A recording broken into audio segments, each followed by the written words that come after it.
Josie Rizal would join the Tekken franchise as a new character in Tekken 7. She was named after an extremely important historical figure in Filipino history, and as a result comes with a lot of pride. However, her introduction was bittersweet, and not everyone was happy with the character design or voice acting, and many of her detractors felt that she just wasn't Filipino enough. Some even went further and called her a phony. One particular complaint that caught my eye was about her lack of fighting sticks, as her fighting style had been listed as Eskrima-based kickboxing. The term kickboxing itself is quite flexible, and we will go into more detail about that later, but one thing we can note is that since Tekken 2, there have been at least 5 kickboxers, each with their own style, added to the roster. As one of the newest kickboxers, Josie is quite young, self-conscious, and wears her emotions on her sleeves. Naturally, this openness of self-doubt can easily be perceived as weakness, yet her offense and low attacks are anything but weak. Eskrima-based kickboxing, or Sayanya Kamatayan, is a hard-hitting fighting style developed in response to the growing popularity of the kickboxing craze that swept the Asian continent during the 1960s. In this series, we will explore Yaw Yan's rich history and how it came to be. We'll also look at the role that nationalism played in its development. I am the Unknown Fang, and welcome to my channel.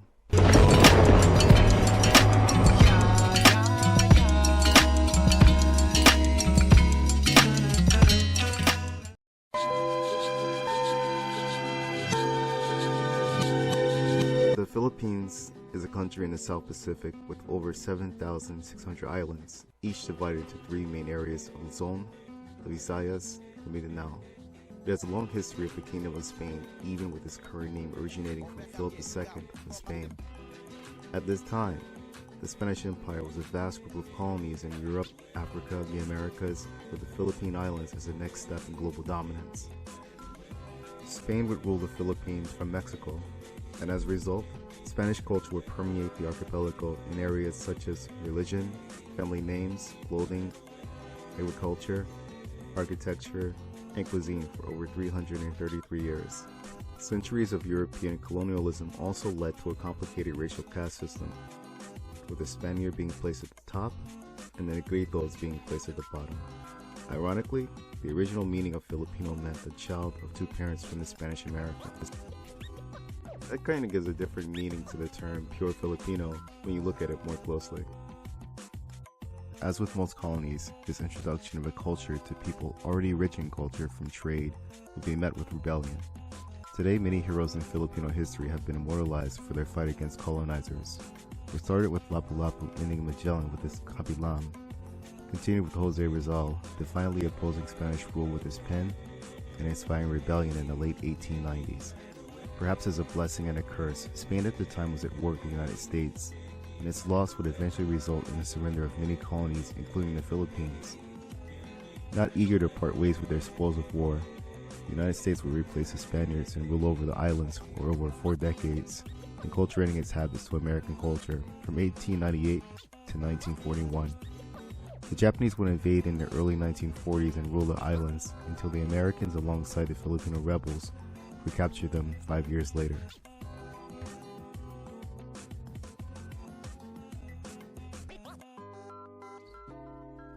On July 4th, 1946, the United States would grant the Philippines independence after a group of fierce battles against the Imperial Japanese invaders. A huge sense of pride came from the Moro Bolo Battalion, a force of 20,000 Filipino troops known for their ferocity and fighting abilities using Eskrima. Eskrima, also known as Arnis or Kali, is a collective term used to describe various forms of indigenous Filipino martial arts native to the Filipino archipelago. While the Baston na Yantuk are its flagship weapons, it should be noted that there are various types of weapons from a variety of ranges and materials found in Eskrima.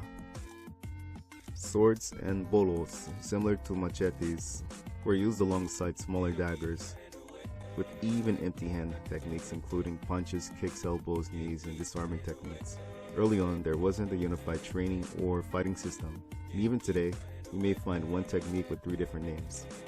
One of the more important things to take note of is that the system of fighting was meant to complement and apply the same techniques with or without weapons. In the case of the Moro battalions, The kalis and the bolos were preferred weapons of liberation against the now invading Japanese and previously the Americans and Spanish. During the mid-1960s, Ferdinand Marcos Sr., one of the most polarizing political figures in Filipino history, would become the 10th president. It was a time of rapid advancement and economic development. It was also a time of revolt and martial law.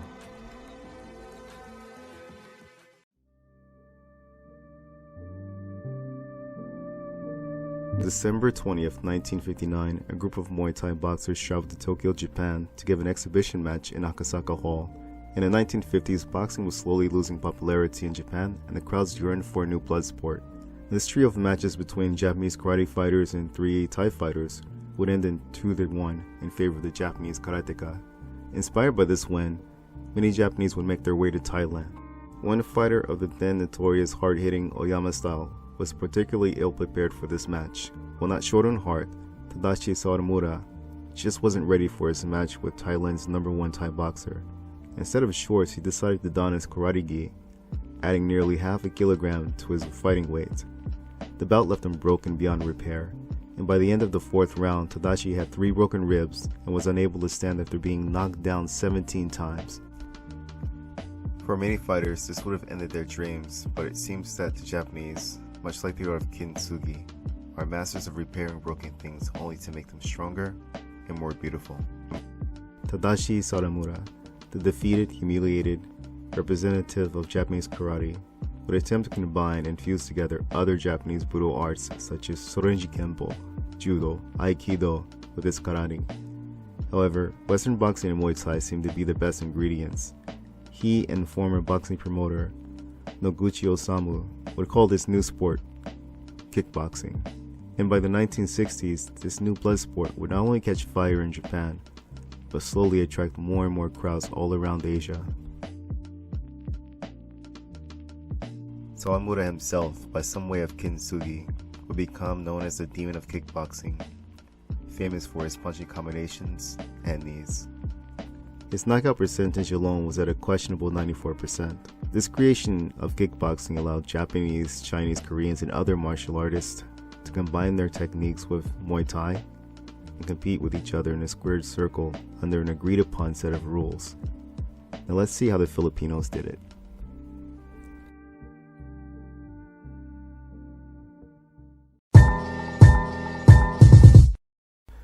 In August 1925, Napoleon Avellada Fernandez was born in Tacagayan, Quezon. His father, Antonio Fernandez, was a magician by trade, who also happened to be quite adept in Japanese Jiu-Jitsu. During his childhood, his father would teach him Japanese Jiu-Jitsu as well as arnis. But unfortunately for him, his small frame made him the target of bullies. And as he grew older, there were claims that he would also learn Japanese and Okinawan karate, judo, aikido, kung fu, and some even claimed that he learned Jeet-Kune-Do and Brazilian Jiu-Jitsu. I also theorized that he may have learned Sikaran, a Filipino martial art focused solely on kicks originating from Rizal. Whatever the case, Master Napoleon would first form a gym in Quezon City in 1969 under the name Arjukasa, a combination of arnis, judo, karate, and samurai, which I theorize is jiu-jitsu. He would move to another location in Santa Cruz, Manila, calling his style Yaw Yan karate, officially the dance of death. And by 1972, under the martial art Ferdinand Marcos, Yaw Yan was introduced to the Filipino public, marketed as the deadliest martial art. Since that time, there have been various changes and updates to the curriculum, with the latest being for Vilon.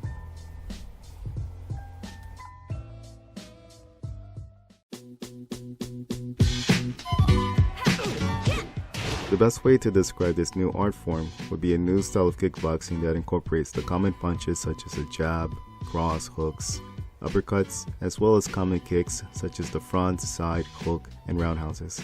Yaw Yan also has elbows and knees, and they also incorporate headbutts. There are many techniques that Master Nap would include that would give it its own Filipino flavor. 36 unique strikes would be added to the incorporated motions of holding a weapon. Many of those strikes come from an odd angles, such as estacado de mano, which is basically described as Eskrima strikes without the weapons. One of the flagship moves in this art emphasizes a spinning backhand known as the rocas. There are also around 50 different kicks categorized by the impact surface. The snapping attacks from the instep, the thrusting kicks from the heel and shin, the snapping kicks from the ball of the foot, and the chopping slashing attacks from the blade. Alakatan or Scorpion utilizes mini scorpion kicks and backspinning kicks. Alasan or Black Stallion uses many of the palming motions of an angry horse as well as the mule and back kicks. Buhawi or Tornado takes inspiration from many rotating and spinning attacks, and the frequency of the attacks puts the opponent into a storm as well. Finally, Uboyon or Fighting Cock is an aggressive style that seems to abandon all defense in favor of a flurry of attacks. As Master Nap said that the best defense is a strong offense. This fighting style is very unique and challenging, and a huge amount of flexibility is required as well as discipline.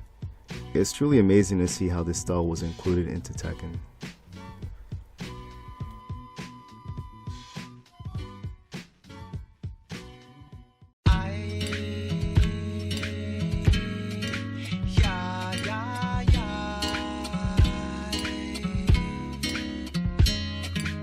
Exhibition and amateur bouts between styles have existed in the past, but there always has and always will be speculation on who exactly won. This is especially true when the rules are designed for only one match. But what if there was a way to facilitate more competitions between martial arts with an agreed upon set of rules in a way to clearly identify the victor? And that essentially is how the sport of kickboxing slowly became established. When a boxer steps into the ring against a Thai boxer, he is surrendering 4 weapons as well as range. His movements into fists versus an army of knees, elbows, punches, and tree-falling kicks. He has an understanding of the rules of engagement and what it takes to win, but when that first low kick makes contact, he's giving an alarming wake-up call. The sport of Muay Thai is a brutal monster that will clench and devour you whole if you're not ready for it. Naturally, many martial artists from different disciplines will meet this 8-limbed monster and have no choice but to adapt. Kung Fu would become Chanda.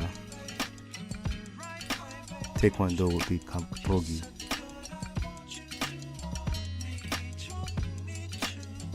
Karate would become kickboxing. And so Arnis would also become Yaw Yan. Thanks again for watching.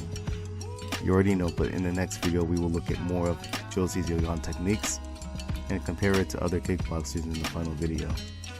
Once again, God bless. Feng Wei. Out.